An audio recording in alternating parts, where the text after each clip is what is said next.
Today on Geek Shop, we're talking about other artists that we really like. So let's take a walk to the Geek Shop.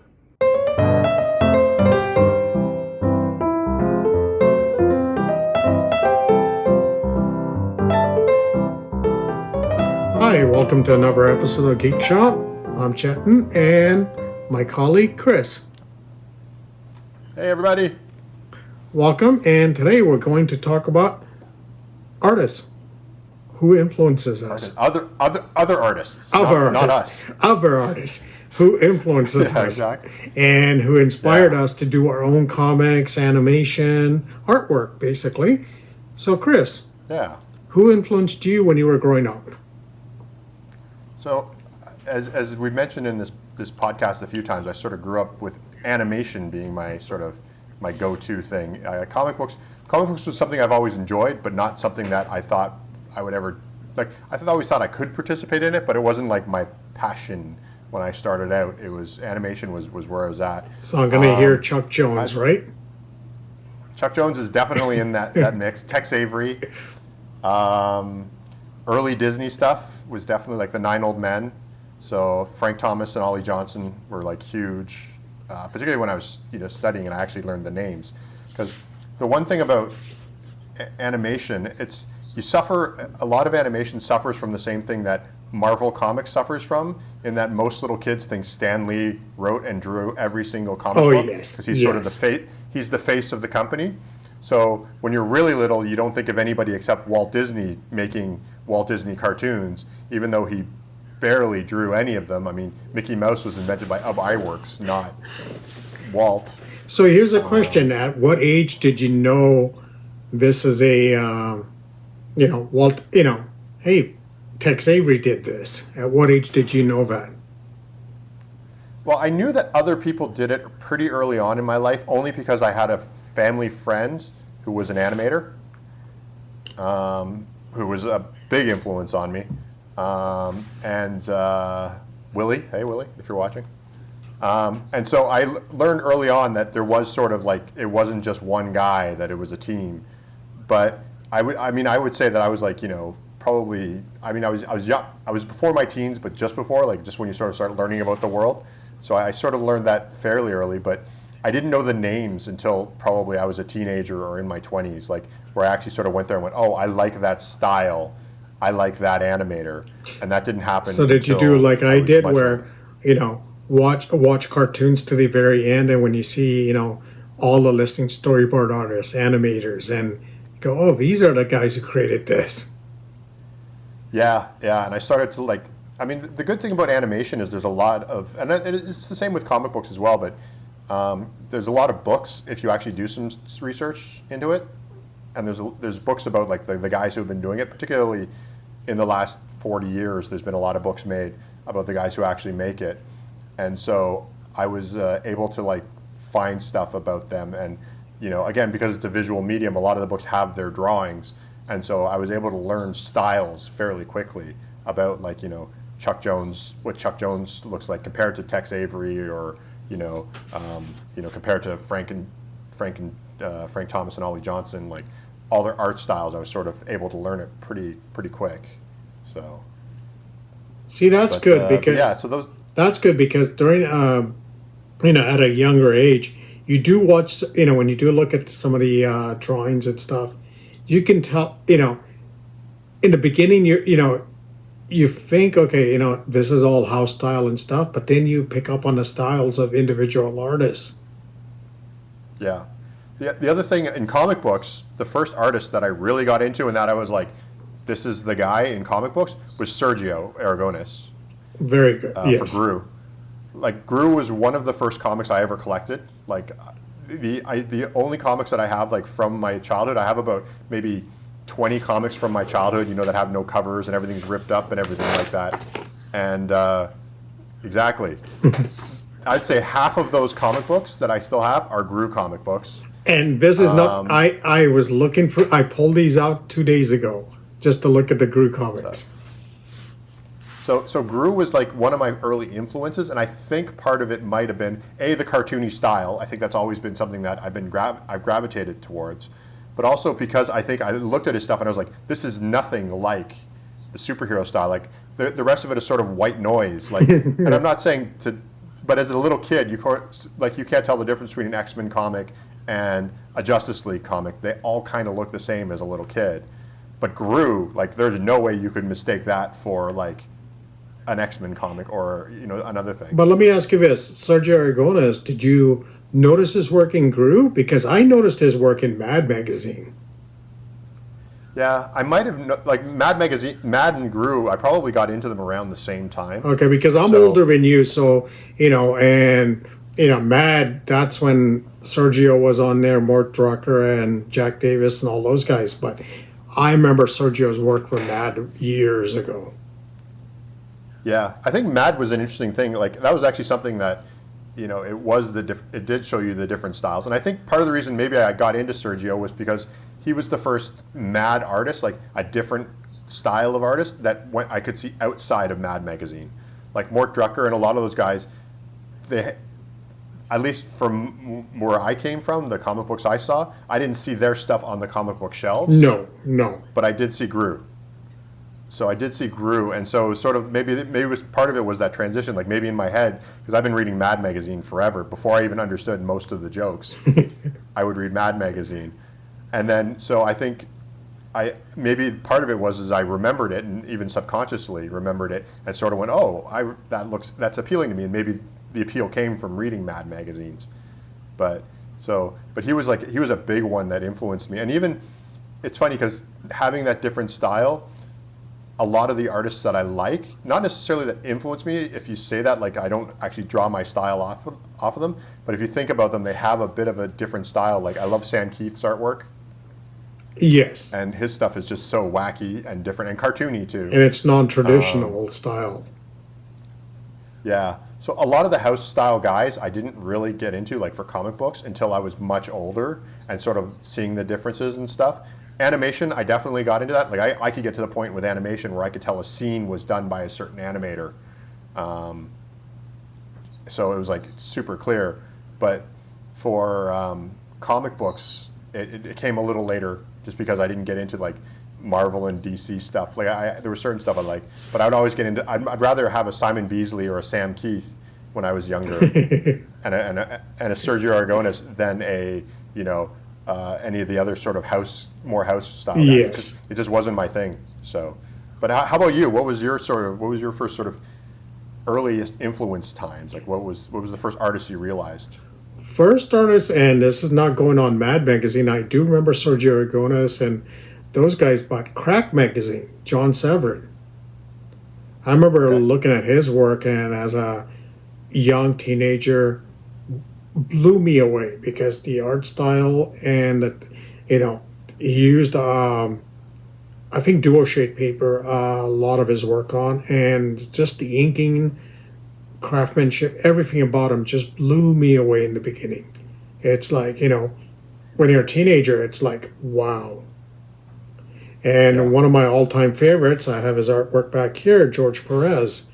He was one of those guys that just, as a comic guy, I mean, it's not even the detail and stuff. It's just his art style and, just blew me away. Yeah. It's funny because in the comic style, a lot of people refer to Jack Kirby as being a big influence, but I really didn't get into Jack Kirby stuff until I was much older. I agree with you on that also because Jack Kirby was one of those guys where, as a younger guy, the blocky figures and everything, you're just going, okay, no. But in my 20s and 30s, I really got into him because then it was just like, this guy is very good, but not at a younger age. No, he was. I don't know too many people who he was an early influence on. Like I think he probably influenced a lot of artists as they got older. Like sort of when you're trying to become an artist, he's a great artist to reference because he has like his sense of. It's like Alex Toth is another one who's like, you appreciate his like minimalist line, and with Jack Kirby, his dynamic poses. Yes, that's but you don't really think about that as a kid. And I think also the other problem with Jack Kirby was he was doing it early on, And a lot of the early stories for me, for like early Marvel stories, they introduced a lot of cool characters and they did a lot of things, but the stories weren't as in depth as some of the later stuff. Yes. For me as a kid.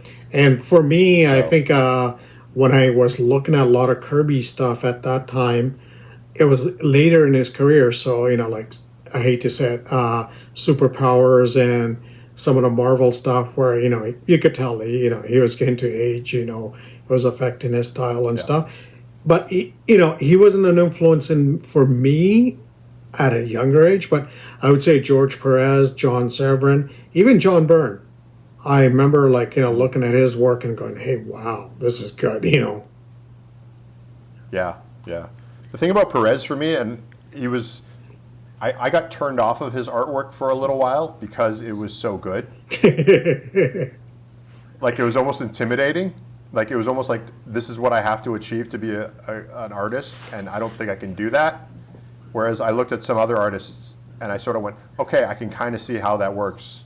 But see, like, his stuff, I look at that poster behind you, and I'm like, I could never draw that. But see, I was the opposite. I remember buying years ago a magazine that had one of his interviews in it, and it showed his pencils, and he was talking about his process and stuff, and it made me, for a while, I wish I had some of my early 20s and teenage years drawings, where I was trying to like George Perez, putting detail like crazy into everything. Now, problem with me was, like a poster like this would take me so long to do, where Perez was so. The good thing about him was he was good and he was fast. Yeah. Yeah, it's true. He was definitely fast. I've seen some. The thing, I guess you had the luck of having that. Like, that's the other thing too. Is like, before the internet existed, you sort of got back behind the scenes stuff either in books, a few books that were out. Animation had quite a few books, or the occasional magazine article, in the few comic book magazines that existed.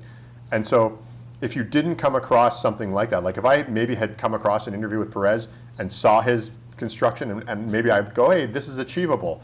But like, I didn't. Yes. So all I got was his finished stuff and like that poster behind you, and I'd look at that as a teenager and be like, that's just never going to happen. Like, my brain can't even imagine, as we can go back to our episode about lettering and be like, I didn't think that, human beings did that. That was just, it just exists. It just develops in the ether. So if I could have seen him draw earlier on, I think it probably would have helped me think about maybe drawing that style more. But at this point, I sort of went more animation because I sort of went, I like the simpler style of it, and that, it seemed more achievable to me. I grew up, I watched cartoons, animations, I watched a lot of that, but comic art was the one that really influenced me. And one of the older guys that I remember growing up and seeing his work a lot, and I kept buying it, was a Superman artist, Kurt Swan. And I remember his work and stuff, and his style was unique. I liked it. It was an old school style, but I grew up reading a lot of Superman books of his art in it. Okay.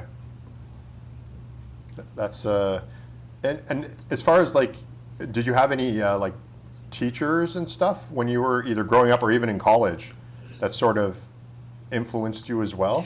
Not really, because you know what?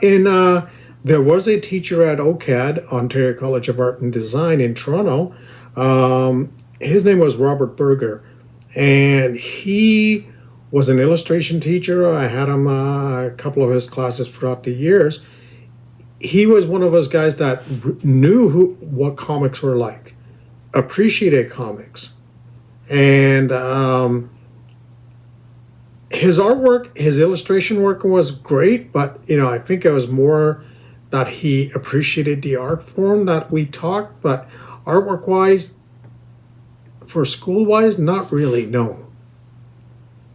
Okay. How about you? Did you ever meet? Well, I had Willie was my early influence, like the family friend who's an animator, definitely. And I've been lucky enough to work with some of the people that I totally respect in the animation world. Like, I've, well, there's one guy I worked with who I ended up not liking by the time within 2 hours of talking to him. but it was a huge influence on me as a creative, and that was John Cristofalusi, who did Ren and Stimpy. Oh, okay, okay. So I worked with him for a bit, and he was a. I'll bleep that out. But then there's one person I worked with, which was Kai Pindle, at the animation studio, and he did the old woman who lived in the shoe, the old, NFB, the National Film Board in Canada. He did a bunch of those little short films. Oh, okay, nice. And I got to work with him for a while, and he was like just an amazing inspiration. And he actually, to this day, I still use some of his wise words for when I create Blue Orchid. Like, Blue Orchid is very simple.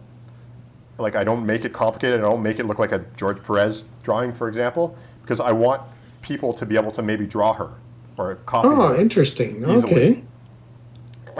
And Kai had this thing where he did this show called Peep in the Big Wide World, and I worked early on with him when he was sort of in working on the show, and he used to say, literally, Peep is just a circle with a couple little legs and a beak on it, and he says, I make it like that so little kids can draw them, so they can have, like, a little kid could be watching it and just drawing it really easily.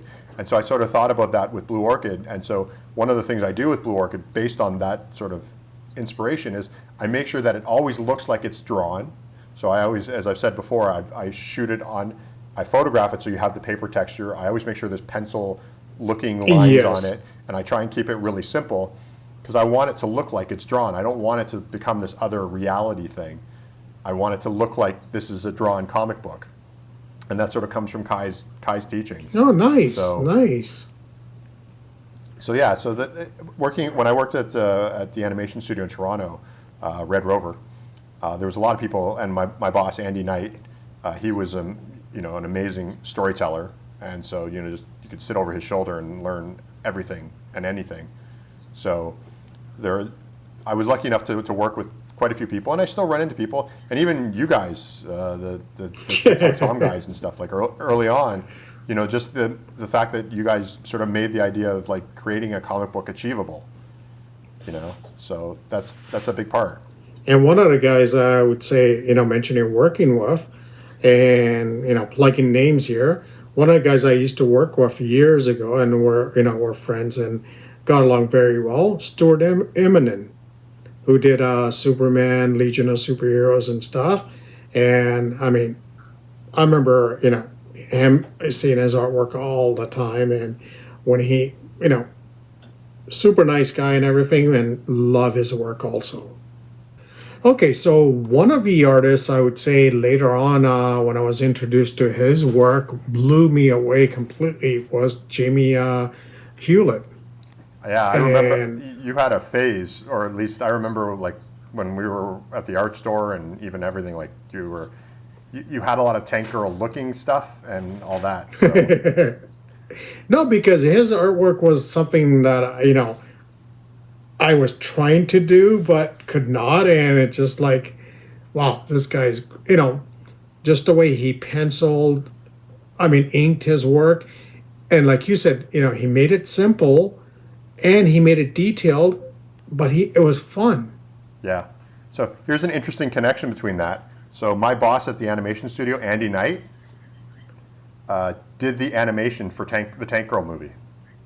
Oh, really? Yeah. So the animated parts that were between the live action, like those. Yeah. Yeah, he animated all those. So that was his. Oh, nice, yeah. Nice. So he was actually friends with who he called Jamie.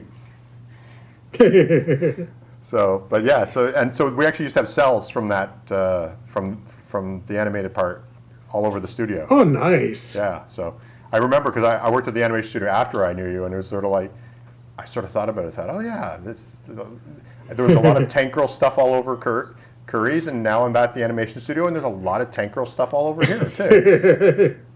So. Now, his work, I bought his art book, and just going for it. Amazing artist. Amazing artist. Yeah, he did Gorillas after too, didn't he? Yeah, that's it. Yeah. Yeah, that was. But his work is simple, but I don't know how to describe it. Simple but detailed and unique. Yeah, he adds detail where it needs to be, but not where it doesn't. That's it. Yes, because sometimes you'll draw Tank Girl and just have 2 dots for eyes. Yeah, yeah. But yet, if you have like a close up of her and she's looking vicious, it's like it could be the most detailed picture ever.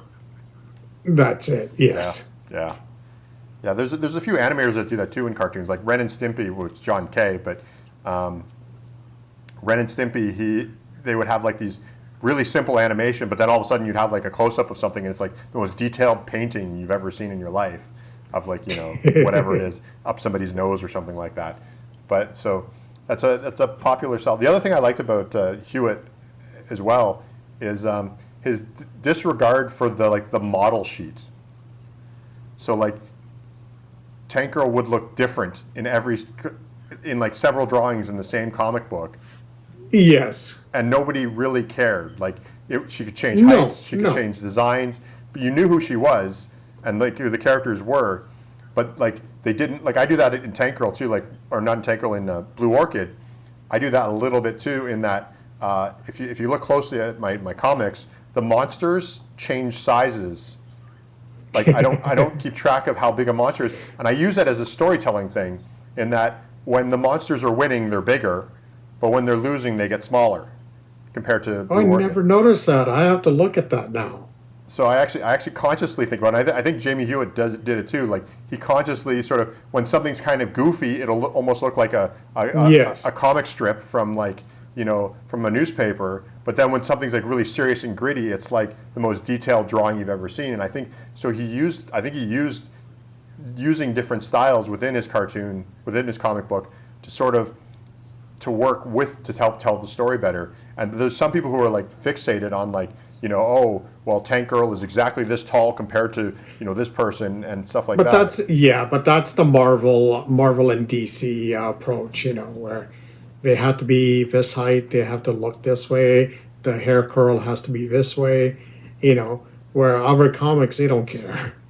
They don't care, but I think even to such a point when it's like, I think occasionally I've seen Marvel and DC comics generally drawn by like people like Simon Beasley and Sam Keith, where they ignore that and they do change that, and even throughout, and it's beautiful and stuff. Those comics look amazing. Yeah, like that's the one thing I have about house style, that I understand why they do it, because they're dealing with a bunch of artists, they want to have it look sort of streamlined way, but I find that there's a lot of artists who can mess with that do a really good job, and it's such a limitation. Yes, definitely.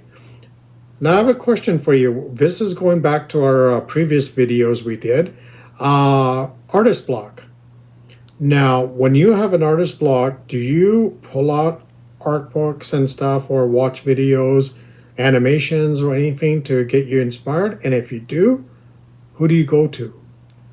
I mean, my base one is like, I'll go to a Hanna-Barbera cartoons, like if I'm really like just got nothing, because there's a simplicity to them, and again, they seem achievable, but yet they're like fun stories, anything from like Powerpuff Girls, which is Hanna-Barbera, to like, Yogi Bear and Flintstones. Like I'll go back to that stuff. That's Disney. I won't necessarily go back to old Disney, because that stuff is like pure art and like, intimidating as anything. But old Hanna-Barbera cartoons are something that I could sit and binge watch for like a few hours of the Flintstones and get ideas, and sort of, I'll pull out a sketchbook just doing that. So that's a big one, is like the really sort of simple stuff. And Warner Brothers, to an extent. The problem with Warner Brothers is I find that they're almost too good, and this sounds silly, but I'll forget about making art when I'm watching a Warner Brothers cartoon and just love the cartoon for what it is, like, because it's funny and entertaining. Yes. So, but Hanna-Barbera, like, I just, even old Scooby-Doo episodes, I sort of sit there and go, man, there's some like really like weird animation tricks that they use they even use them poorly, and some of it looks really bad, but it tells the story. And so it sort of inspires me a little bit, It's a weird thing to inspire me, but, watching like Scooby-Doo run through the same background. No, but long as it gets you out of the block, or helps you, somewhat to get out of the block, that's great. Yeah, and the same, I will read Gru comic books again, too. Like, I'll go back. It's sort of like comfort food. It just makes you feel good. That's it, yes. So how about you? What's your getting out of writer's block inspiration? I pull out, like, honestly, I'll pull out a my Jamie Hewlett's art book, or I'll pull out some, like recently, like I said, I pulled these out because I want to look at some Sergio Aragona's work. Yeah. So same thing like that. It's and even George Perez work, and I'll pull those out. And another favorite artist, I do look at his lot of work. So when I have a block, is Jimmy Hernandez from Love and Rockets, and I'll look at his work and go, or any of those three artists, I'll look at him and go. I mean, I would say George Perez, Jamie Hewlett, or Jamie Hernandez. I'll pull out those three guys' work first, and you know, even if I don't get out of the artist block, at least I'll sit there and admire the artwork that they've done. Yeah, that's one of. So here's a question for you though. Have you ever looked at your own artwork for inspiration? Yes and no. Yeah. Sometimes I'll look at, and this is looking at the, especially, any artist looking at their work going, trying to get influence. But then you get into the mindset of, I want to redraw this because I don't like this, I don't like that. So sometimes I will. I'll look at, last little while I looked at my old mini comics.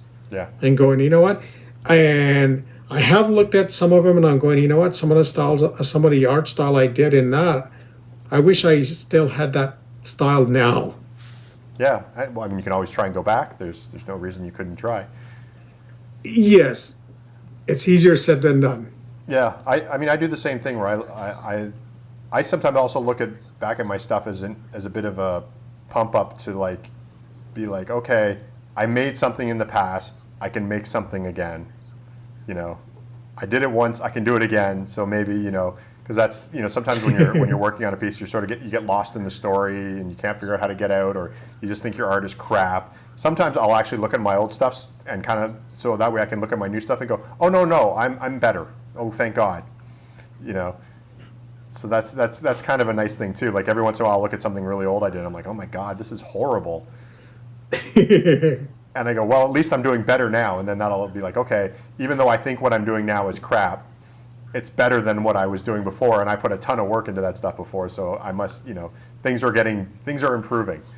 So now, do you look at your work and older work now? And like you mentioned about me, having a tank girl influence and all that stuff. Do you look at your work and do you say, hey, I see that influence in that work at that point by this artist or that artist? Maybe a little bit. Like I can sometimes tell what I was into at the time. So like, oh yeah, like this is when I really loved Disney movies, and so everything's, I'm trying to do every little tiny detail, and then oh no, this is when I was, more into like the Hanna-Barbera stuff because I'm sitting there, everything's just a cube with a set of eyes or something like that. So I can tell that sort of influence. I guess it's not as much artistic influence, it's just more where my headspace was. Like I did a book called Treats and Beasts, an alphabet book, which I'll have a picture of it up on the screen now. And it's available on Amazon. Yes, available on Amazon. But it has like a different style. Like I was watching a lot of nature documentaries when I was making that. And yeah, you did a lot of cross-hatching and stuff in that. Yeah, exactly. So I was like, I sort of had like I had like a phase where that was what I was into, and I wanted to do like, I love drawing animals. It's always been something I've done. Like even in school, I would go to the zoo. Like real life inspiration, animals are a huge one for me. And so this was sort of me letting that out and sort of just letting out all that how love I have for drawing animals and turning it into like a story. So I could tell that phase happened then. And then, so like when I look back at all my stuff, I sort of see that. And even when I look at old TikTok Tom stuff I've done, I can kind of see like, particularly the early stuff that I did for you guys, is like that's when I was just trying to figure out how things worked. And so I see this like messy, sketchy stuff, and I'm like, I can see where I was trying yours, to go. Your early work, I do remember it was a lot of, you could tell a lot of animation style, but then I could see your Sam Keefe influence coming in also. Yeah. I think I liked Sam Keith too because I felt like if I actually made a big splotch of ink on the paper, turn that into a part of the artwork instead of freaking out about it. You know, so I think that was part of it too, was sort of his loose style, and you could sort of see he was actually having fun drawing. And same with Sergio. Sergio had the same thing where their art looked like they were having fun doing it.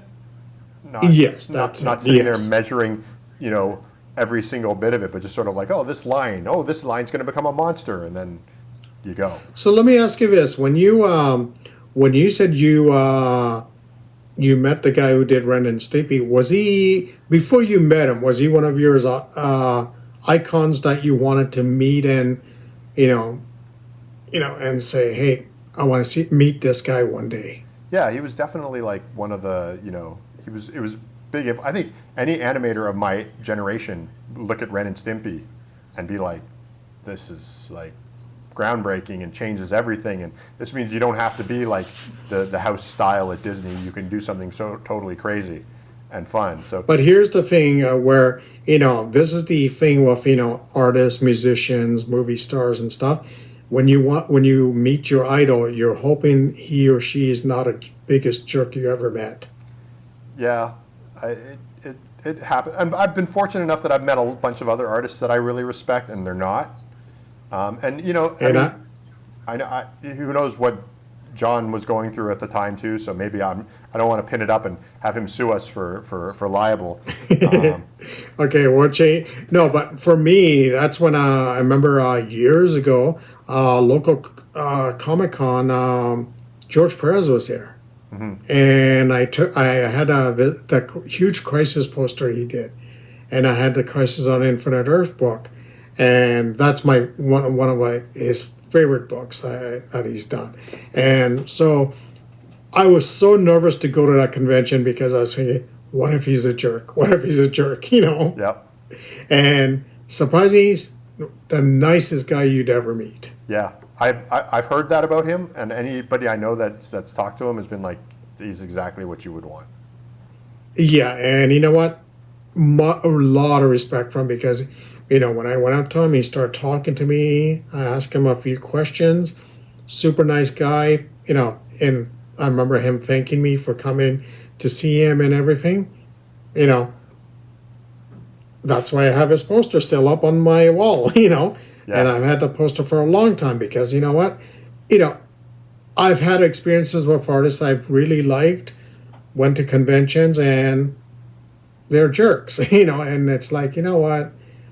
I hate to say it gives you a bad taste in your mouth for their artwork now. Yeah. I've met a few comic book artists that I met Chris Claremont, and he was amazing. He was like exactly, and he just won't stop talking, much like his comic books. But great, interesting stuff. Like you want to sit there and listen to him. I met Cerebus creator named Dave Sim. I met Dave Sim, and he was really nice. Like he was really supportive. Nice. Okay. Like he was really, really nice. I was really young, and in shop class, I had made a little wooden Cerebus head because I was into Cerebus comic books. And so I made this I just cut it out of wood and painted it. And so I took it to him. Like he signed one of my comic books. I took it to him. I said, "Oh, I made this." And if he wanted to have it, I would have given it to him. And he says, "Oh," and he was like showing it off to me. He goes, "This is really cool." And then he signed the back, and he said, "Now it's an official piece of merchandise."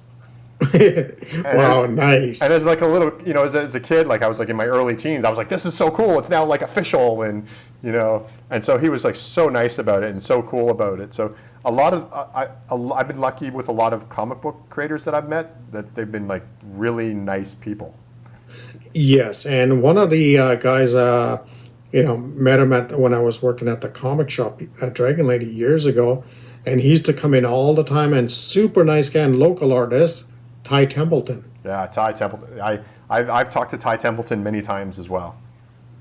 And he, no attitude, super nice guy, talks away, yeah, very helpful, very nice guy. I remember on Wednesdays at Silver Snail, he used to come in every Wednesday to buy his comic books, and it would be like, he would bring coffee for everybody. And he would just be there for hours, and it didn't matter if you were like a fan or working at Silver Snail, he would just chat forever, and it was like, he'd talk about doing comic books, and that was when remember Bob Newhart had that TV show where he was a comic book artist? You know what? I've never watched that one. So Ty Templeton did the comic book art for that. Oh, really? And so for like in the introduction, you see him drawing the comic book. That's Ty's work. Yeah.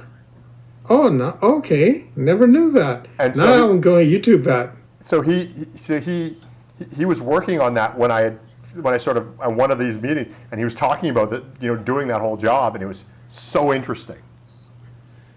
Such a cool experience. Like, oh yeah, I do a fictional comic book from a TV show, and it's like how did that happen, and where did that happen, and so. And you know what? And one thing I do have to say is, you have the impression of, these guys are going to be, like, especially popular artists and writers or animators, whoever, you have this perception in your head that these guys are going to be jerks.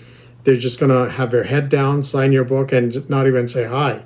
But most of the people I've met have been very nice. Yeah, I met, sorry? I was going to say, I met Todd McFarlane. And, how is he? He's amazing. He's great to it. Like, you can tell that, like, he has this, he's sort of like what Stan Lee is when he's like out there. He's like, oh, I'm going to sell my book. But then when he's talking to you, he's just like a normal guy. Oh, nice. Okay. Yeah. Okay, so it's good to hear that a lot of these artists are, nice and stuff. But for my influences and stuff, on my end, my influences I've met, super amazing people. Yeah. And from what your experience, same with you, right? Yeah, there's this one artist that I met that was a complete jerk, and it was this guy that does TikTok Tom, and I couldn't stand talking to him. Yeah, I know. Same here. Yeah. It's funny because you were a bit of an influence because I knew of TikTok Tom before I met you.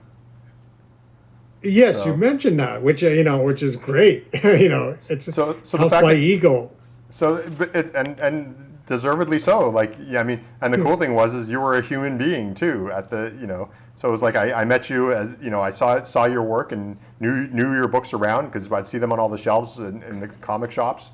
And then when I met you, it was like, okay, he's a human being. And then all of a sudden it's like, oh, and he's asked me to actually do a page. What the hell's going on? And so you made art achievable again. It's the same sort of thing where a lot of artists, there's influencers who influence you creatively, but there's also artists that influence you both creatively and sort of go like, oh no, you can do this. It's possible for you to do this. And that's, luckily everyone I've met so far, everyone's been on, for the most part, I would say 95% of the people have been great, which is, good ratio. Yeah, well, I mean, your style of creating your comic book too is also sort of open, so you're not blocking people when they have their creative ideas. You're sort of nourishing it a little bit. Like you're sort of like, you've never gone to me and gone like, that idea is too stupid. It's like, I want to kill Tom in this story. You're like, go right ahead. So it's like, there's none of this sort of like, limiting ideas and being like, well, no, we don't do that here at TikTok Tom. I mean, that's never come out of your mouth. It's like the mini comic, where one of the guys said, hey, I'm going to turn him into a scarecrow. Okay, sure. Yeah. So it's like, long as the art's good and the story's good, I don't care.